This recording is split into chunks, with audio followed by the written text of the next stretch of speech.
Voici la deuxième partie d'une analyse rapide du site web de Noémie L'Huillier. Donc dans la première partie de la vidéo, on a regardé quelques aspects d'axes d'amélioration pour améliorer en fait les positionnements du site lemnia.fr dans les résultats de Google. Ça, c'est la deuxième partie. Si vous n'avez pas vu la première partie, je vous invite à la voir d'abord parce que là, on va directement dans la suite.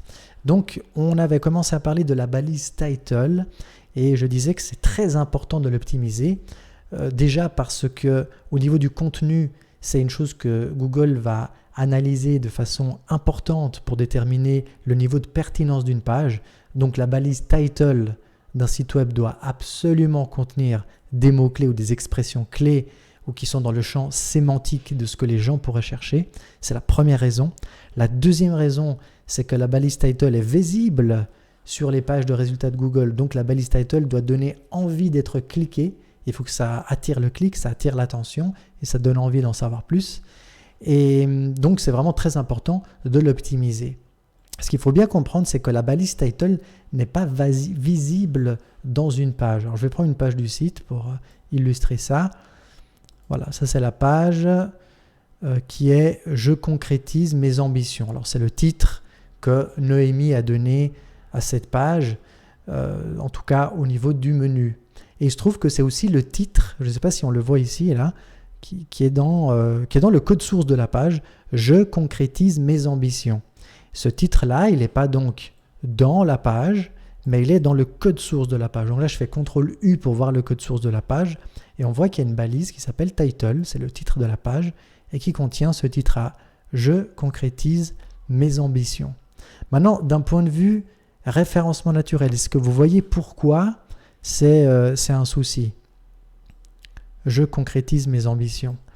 Parce qu'en réalité, bien que ça puisse être un slogan qui peut être facteur de motivation, il n'y a aucun mot-clé lié au métier de Noémie. Elle s'occupe de transformation digitale. Et je concrétise mes ambitions, ça pourrait s'appliquer au sport, à la cuisine, au monde de l'école, ça peut s'appliquer à tout en fait. Il n'y a aucune information sémantique liée au métier de Noémie. Et c'est le cas pour cette page, c'est le cas pour la page « Votre consultante » aussi. Consultante de quoi? Blog aussi, on ne sait pas trop. L'écosystème, on ne sait pas. Contact, c'est valable pour tous les sites du monde. Même la page d'accueil, concrétise vos ambitions. Ok, mais dans quel domaine? Donc ça, c'est peut-être le conseil le plus important que j'aimerais donner à Noémie et à quiconque regarde cette vidéo. Mettez de la valeur sémantique dans vos titres. Alors, peut-être on peut faire quelques exemples pour que ce soit plus parlant. Alors, je vais mettre la vidéo sur pause pour réfléchir quelques instants. Et puis comme ça, je fais quelques exemples qui s'appliquent à Noémie et qui s'appliquent aussi à n'importe quel autre site. Je n'ai pas mis sur pause assez longtemps pour faire des exemples concrets de qualité. Par contre, ce que je peux te donner, Noémie, et à quiconque regarde cette vidéo, c'est des clés pour arriver à faire des bons titres. Et le titre d'une page, c'est vraiment l'endroit sur lequel il faut passer le plus de temps quand on commence au référencement naturel. Ce qu'il faut faire, c'est pour chacune des pages, donc là c'est la page « Je concrétise mes ambitions », définir un objectif de la page. À quoi sert cette page? À qui elle s'adresse? Donc quel est mon persona, mon buyer persona, mon avatar client? Parce qu'en fait, ce qu'il faut se dire, c'est que chacune des pages du site peut être une porte potentielle d'entrée dans le site. Il ne faut pas voir que la page d'accueil comme la page d'entrée. Lorsqu'on se positionne sur Google, n'importe laquelle des pages peut être une porte d'entrée vers le site. Donc il faut se dire, cette page, je la rédige pour qui? Ok, je la rédige pour cette personne. Quelles sont ses douleurs, quels sont ses problèmes, quelles sont ses ambitions, ses aspirations. Donc c'est le client type, l'avatar client, le buyer persona. Et ensuite on se dit, mais cette personne-là, lorsqu'elle exprime son problème, lorsqu'elle exprime son besoin, lorsqu'elle cherche une solution sur Google, quels sont les mots-clés, les expressions qu'elle pourrait rechercher? Et en fonction de ça, on va rédiger la page et on va aussi rédiger la balise title. Alors, encore une fois, là, l'exemple que je vais faire est pas vraiment médité, donc il vaut ce qu'il vaut, mais ça donne quelques pistes. Si vraiment on veut avoir une page qui contient le terme concrétiser et ambition. Alors personnellement, je doute que ce soit des expressions clés au niveau sémantique dans le domaine de la transformation digitale. Mais admettons qu'on y tienne et on veut qu'il y ait une page qui s'intitule « Concrétiser ambition ». Ok. Est-ce qu'on ne peut pas être plus explicite?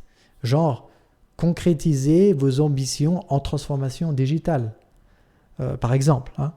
Et ensuite, la page là, non seulement elle va contenir l'expression transformation digitale, mais surtout, elle va être écrite pour une personne qui est dans ce mindset, une personne qui est en train de se dire « Ok, j'aimerais j'aimerais opérer ma transformation digitale, mais j'ai des barrières, donc je veux passer à l'action, je veux la concrétiser. Hein. » Moi, je doute qu'il y a des gens qui font cette réflexion, mais c'est ça qu'il faut faire, se dire quelle est la réflexion des gens et ensuite utiliser leur vocabulaire. Et on peut tout à fait avoir un vocabulaire qui est plus marketing sur la page.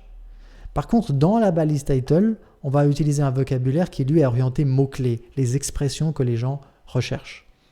Alors, ce qu'il faut faire concrètement, c'est être vraiment à l'écoute des clients qu'on a déjà, voir comment ils s'expriment, quels sont les mots qu'ils utilisent quand ils expriment leurs besoins et ensuite faire des pages rédigées dans ce sens-là.